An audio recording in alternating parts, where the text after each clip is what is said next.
Next, it is my proud privilege to invite another panelist, Professor Jangkhongam Doungel, who is the Head Department of Political Science, Mizoram University, and also senior Fulbright Fellow. And I consider this, this opportunity all the more of a personal, pleasure, because he also happens to be my own student, and there can be no greater delight for a teacher, than seeing a student of him or her coming up so well in academics. So, so many things about you and myself. Okay, sir. Okay. I think you can hear me, right? Yeah, yes, sir. Yes, sir. So you may please start your presentation. Yes, please go ahead. Okay, sir. Okay. Welcome you. I am thankful that I will be presenting in the session chair my beloved teacher who built my academic career, Professor S. Mangising. And in fact, I'm interested to come to INFAR, but I have programmed repeatedly since yesterday, day before yesterday also, then tomorrow, and on 13 my book will be released in Aizawl.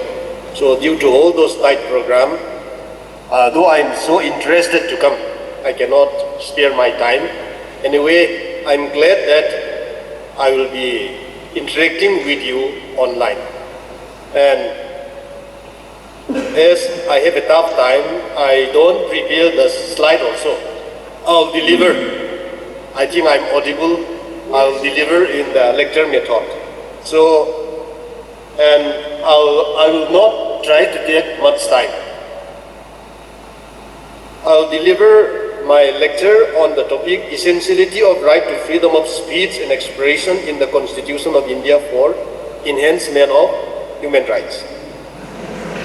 So, yes, we know the right to freedom of thought and expression, along with the freedom of speech and press, has been highly valued by all democratic countries because it is considered as fundamental for development of human personality. Due to that, poets, philosophers, and political scientists, they have been passionately pleading and keep on pleading for freedom of speech and expression. Milton said, God, give me the liberty to know, to utter, and to argue freely according to conscience above all liberties, unquote. Then Harold Lasky quote, to allow a man to say what he thinks is to give his personality the only ultimate channel of free expression, and his citizenship the only means of moral adequacy, unquote. So the freedom of speech and expression is also the cornerstone of democracy. A government can always learn from the criticism of its opponent than from the ideology of its supporters. Democracy is government by thought, discussion, clash of ideas, and conflicts of opinions. So, the right to freedom of speech and expression is not absolute. In fact, it is exercised within certain limits in almost all the countries. And this idea of freedom of speech and expression has long history of emergence, which is said to be older than even the international human rights itself. It is believed that in ancient Athens democracy, idea of freedom of expression had already been emerged in the 6th and 5th century BC. But during the Greeks and Roman periods, freedom of speech and expressions have been restricted only to the Greeks and Romans, but it was not allowed to non-Greeks and non-Romans. And freedom of speech, also to say, is universally accepted for the first time by Bill of Rights, which was enacted in England by Parliament in 1689. Then how this freedom of speech and expression emerged in the Constitution of India? Yes, we know the right to freedom of speech and expression is incorporated in Article 19 of the Fundamental Rights of the Constitution of India, and the desire for civil rights had been expressed and had been promoted by freedom fighters and Indians since the colonial rule. But during colonial rule, only duties were imposed, rights were never granted to the Indians. That was the condition. So, in different sessions of the Indian National Congress and in different forums, these rights for Indians had been expressed, and as a result of that, fundamental rights had been incorporated in the Constitution of India. And when fundamental rights had been incorporated in the Constitution of India, all members of the Constituent Assembly, whether they were moderates, liberals, hardliners, or religious-centric, they all supported. It was adopted without opposition in the Constituent Assembly. That was the uniqueness of how fundamental rights was adopted. And as we know, fundamental rights had been incorporated from Article 12 to 35 of the Constitution of India. And why these fundamental rights is so significant? Fundamental rights are so significant because fundamental rights granted the rights of the citizens.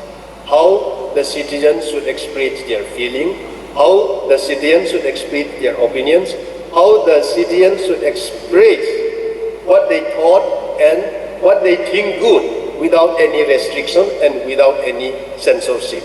As we know, originally there were 7 fundamental rights, but after amendment, now there are only 6 fundamental rights. And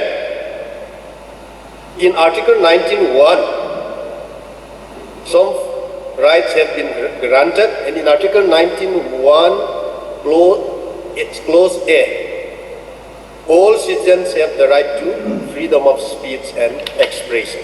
So I would like to deliberate specifically on this.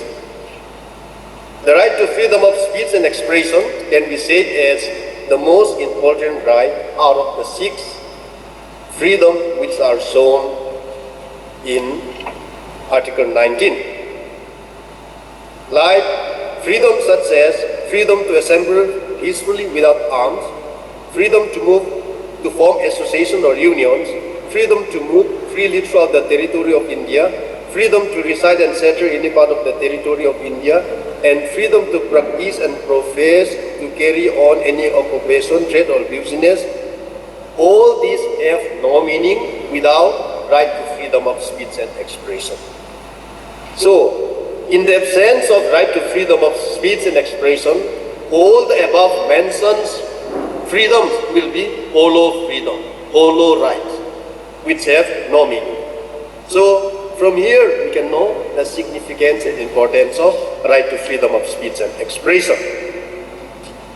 And the right to freedom of speech and expression guarantees freedom of speech and expression, but this freedom should be healthily exercised with good intention, which should not disturb the peace and tranquility of other individuals and society.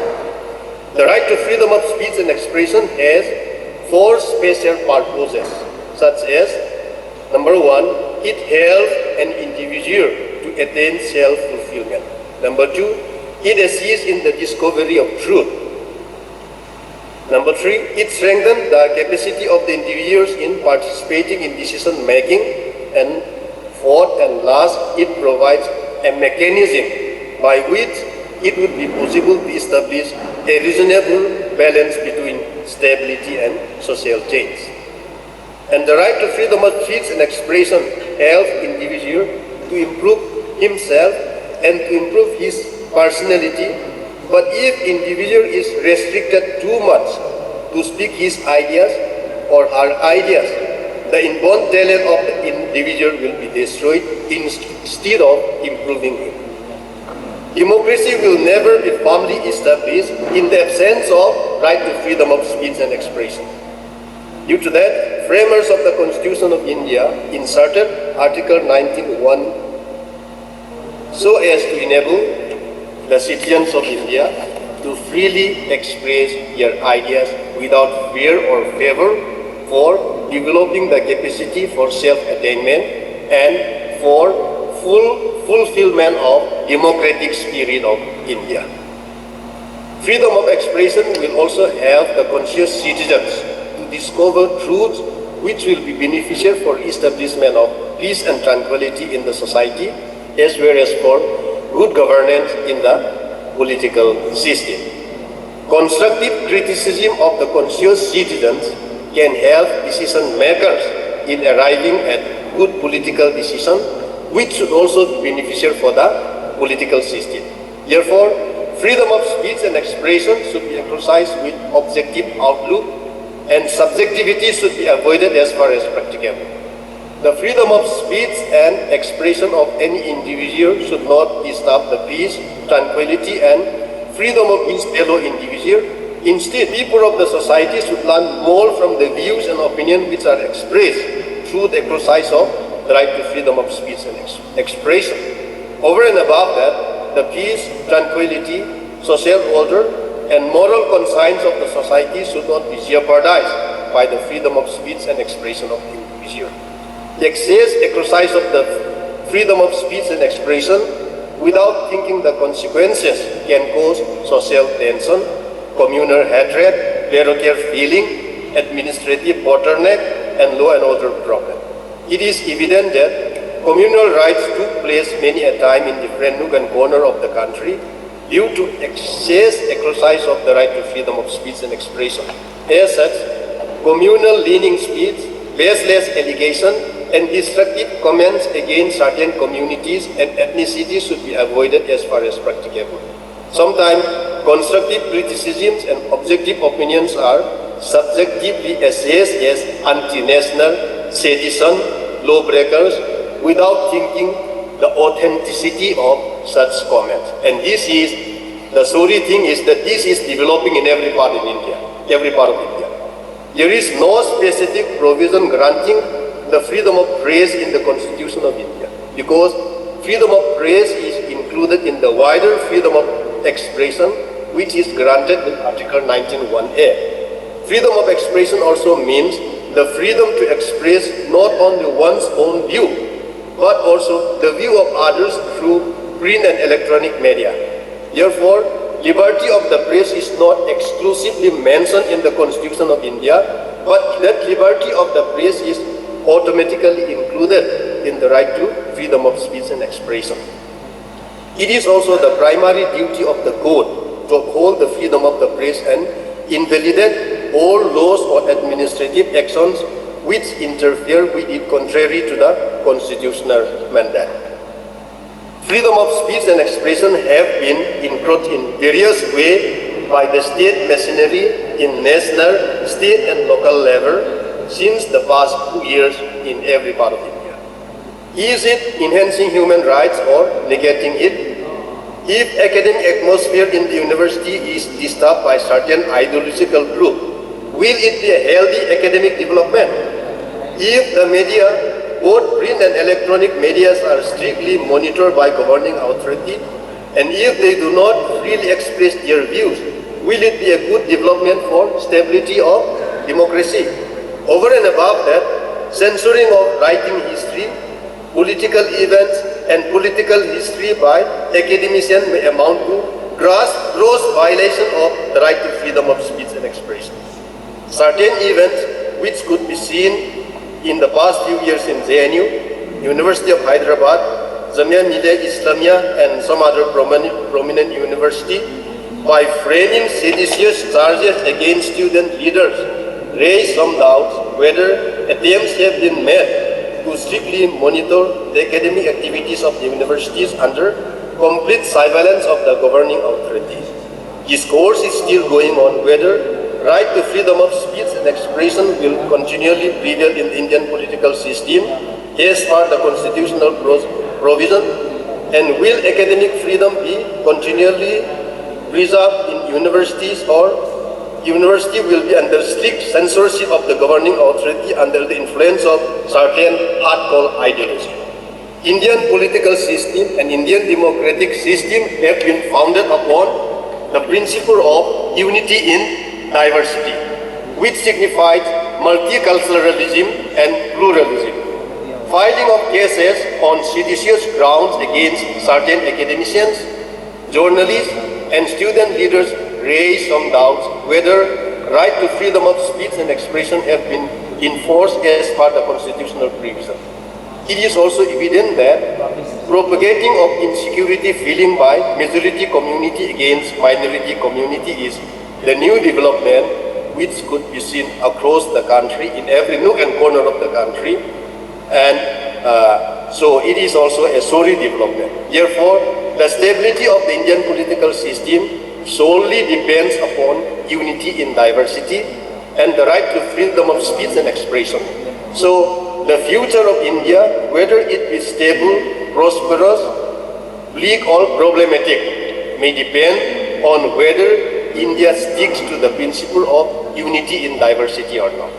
The importance and functioning style of India in this very aspect may signify whether human rights have been enhanced or human rights have been slowly abrogated as per the constitutional provision.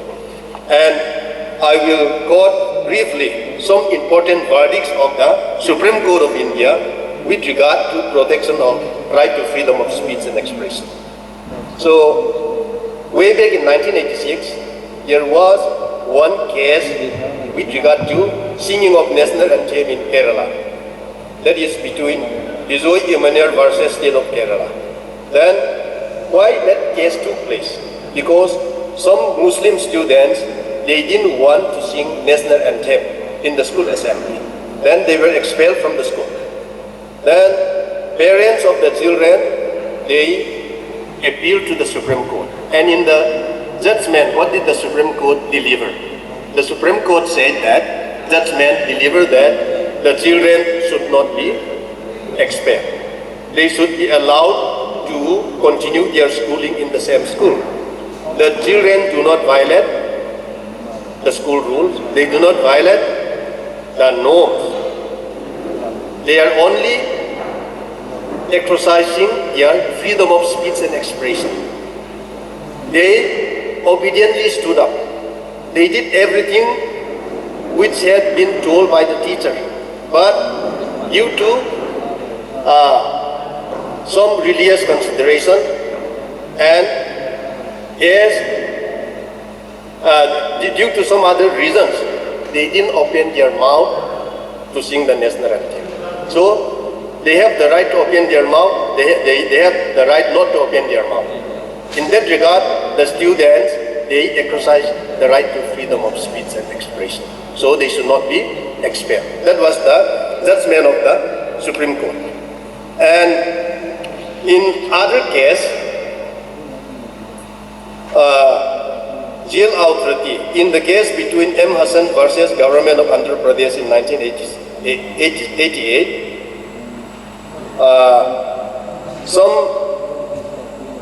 some journalists, they were restricted to do video recording of what the inmates in the jail suffer in jail. Then those journalists, they approached the court, and the court ruling said that it was the restriction upon right to freedom of speech and expression. So journalists should not be restricted. Then in another case, there was a case between Ministry of Information and Broadcasting versus Cricket Association of Bengal in 1995. Then in that case, Supreme Court, by quoting the right to freedom of speech and expression,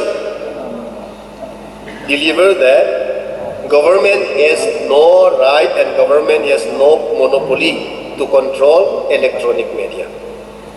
So electronic media has the right to telecast because citizens have the right to watch that cricket match. In such a way, there are many other court ruling in support of the right to freedom of speech and expression. And let me quote one more, that will be the last. And in the case between Maneka Gandhi versus Union of India in 1978, the Supreme Court held that there will be no geographical barrier or geographical limit to the citizens to express their right to freedom of speech and expression. Having said that, citizens have the right to freedom of speech and expression. There are also some other restrictions, like restriction on the basis of sovereignty and integrity of India. Someone may not speak against the sovereignty and integrity of India, security of the state, then in friendly relation with foreign states, then for public order, and like for contempt of court law. So now let me come to the conclusion, sir. Yes, yes. I'll come to the concluding remark. Yeah. Now I have deliberated on right to freedom of speech and expression. So this right to freedom of speech and expression is enhancing human rights or not. That is the assignment which we have to think further. Thank you. Let me conclude here, sir. Thank you very much, Doungel, and also congratulations to you on making such a wonderful presentation. As I understand, you know, your presentation started with the contention that freedom of speech and thought is essential for making the meaningful, which is absolutely correct. And secondly, you proceeded to express your apprehension that perhaps there is a tendency, maybe an increasing tendency on the part of the state, on the part of the government, you know, to encroach upon this freedom of speech and expression, which are supposed to be fundamental rights of the people. So you have shared that apprehension, and that, this is something, say, many people also share. Say you have also say highlighted a number of you know Supreme Court decision which in one way or the other you know establishes the fact that at least we have a you know say a system of judiciary which time and again come forward in favor of this in favor of the freedom of thought and speech and expression on the part of the people. So I think say judiciary is still very much in favor of you know these fundamental rights of the people. And thank you so very much. Thank you for joining us online, and I do look forward to say meeting you offline next time. So once again, thank you very much and congratulations. Thank you. Thank you, sir. Thank you.